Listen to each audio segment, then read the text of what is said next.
munaasabadan oo ay iskugu jirtay dabaaldega koobkii ay ku soo guuleysteen ciyaartoyda degmada Dharkiinley iyo sidoo kale casharaf loo sameeyay ciyaartoyda macallimiinta iyo maamulka degmada Dharkiinley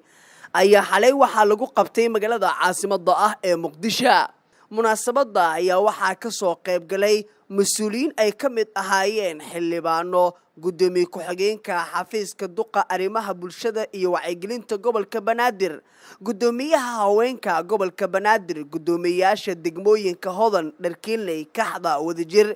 iyo sidoo kale waxa ka soo qayb galay abwaano, macallimiin, khabiiriin isboorti iyo ciyaartoyda degmada Dharkiinley. ugu horeen waxaa munaasabada ka hadlay gudoomiyaha degmada Hodan mudane Cabdulxakiin waxaana uu sheegay inay garab taagnaayeen isla markaana ay taageero u ahaayeen degmada Dharkiinley isagoo sheegay in habeenkii ugu dambeeyay ee tababarka ay sameeyeen ay ku booqdeen garoonka kubadda cagta ee Engineering Stadium. saaxiibkii gudoomiyaha degmada Dharkiinley aan iska warreynaa kulankan in badan oo baaqday culaysyo badan soo food saaray si fiican loo socdaa laakiin waxaan filayaa kooxda Camel Group inay intaas ayaga laftirkooda garab taagnaayeen sidoo kale waxay sheegeen Camel Group in micnaha ninkooda hadda in ayaga dhiirigelintooda ku guuleysteen laakiin waxaan rabaa inaan u sheegno habeenkii ugu dambeeyay finalka leeyahay habeenkii ka horeeyay aalamiitadoodii garoonka stadium Engineering in aan ugu tagnay anagoo 8 gudoomiye degmo ah kooxda waa bariyo meel joogtay inaan dhammaanteen Dharkiinley u tagnay moralkan oo dhisnay. sidoo kale waxaa munaasabada ka hadlay gudoomiyaha degmada Dharkiinley mudane Abuukar Axmed Cadow waxaana uu sheegay in Dharkiinley ay koobka hanteen kadib markii ay isku tageen dhowr nasiib oo uu sheegay in degmada ay kaashatay.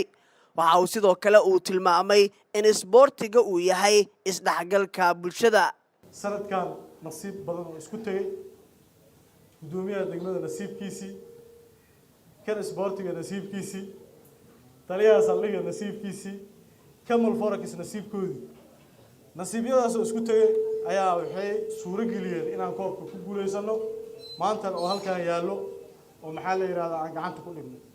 runtii isboortigu maaha dagaal mana aha isna ceeb maaha runtii isboortigu waxa waaye jacayl waxa waaye isu soo dhawaasho ee bulshada Soomaaliyeed gaar ahaan bulshada gobolka Banaadir ee isku soo dhawaanaysa waaye. intay socotay munaasabada ayaa waxaa madaxda iyo sidoo kale marti sharafta ayaa waxaa madadaalinayay kooxda hidaha iyo dhaqanka halkaas oo ay ku soo bandhigeen ciyaaro dhaqameed aad u xiiso badan.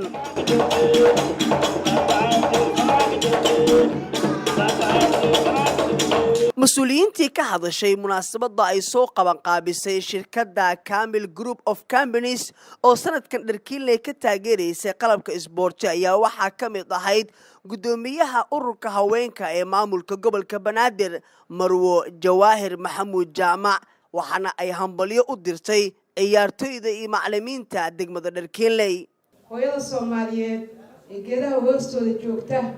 hooyada Soomaaliyeed xilli walba iyo waqti walba iyo meel walba ay ku sugan tahay waxay adduunka u jeceshahay ilmaheeda oo qurux badan iyo wadankeeda oo nabad ah. marka waxa aniga marka farxadii ah inaan caawa goobjoog ka noqdo koobkan aadka oo quruxda badan leh oo dhan walba ay Dharkiinley kaga dhigantay meesha ka eegtaba ay tahay waa Dharkiinley yaa qaaday guusha cidi weydiin maysi marka Dharkiinley hambalyo. gudoomiye ku-xigeenka xafiiska duqa arrimaha bulshada iyo wacyigelinta gobolka Banaadir Marwo Basma Amir Ahmed Jaketi waxay ka mid ahayd mas'uuliyiintii qaaska ahayd ee lagu soo casuumay munaasabadii xalay ka dhacday magaalada Muqdisho. waxay goobta ay ka sheegtay in maamulka gobolka Banaadir uu hambalyo u dirayo dhammaan degmooyinka gobolka Banaadir ee soo bandhigay ciyaar wanaaga. waxay si qaas ah ay hambalyo ugu dirtay ciyaartoyda iyo macallimiinta iyo maamulka degmada Dharkiinley kuwaas oo iyadoo aan laga badin ku guuleystay koobkii degmooyinka 2019. munaasabadan quruxda badan casho sharaftan xafladan munaasabadan loogu talagalay guusha ay gaartay degmada Dharkeenley aad iyo aad aan ugu mahadcelinaynaa hambalyo hambalyo hambalyo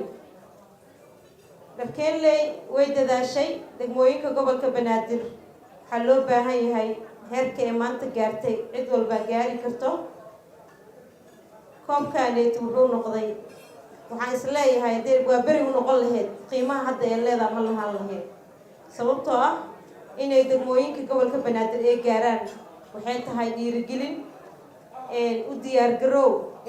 garoobayaan dhalinyarada ku nool degmooyinka isboortiga sidaad ogtihiinba degmada Dharkeenley 8 sano ka hor ayaa ugu dambeeyay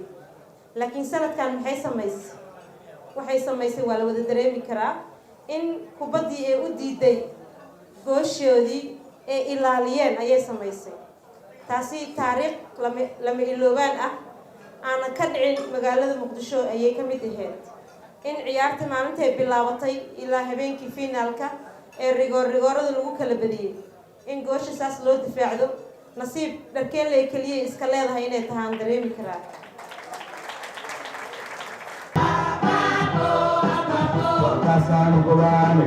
cabdirashiid maxamuud maxamed cabdirashiid rashka muqdisho cable sports magaalada caasimadda ah muqdisho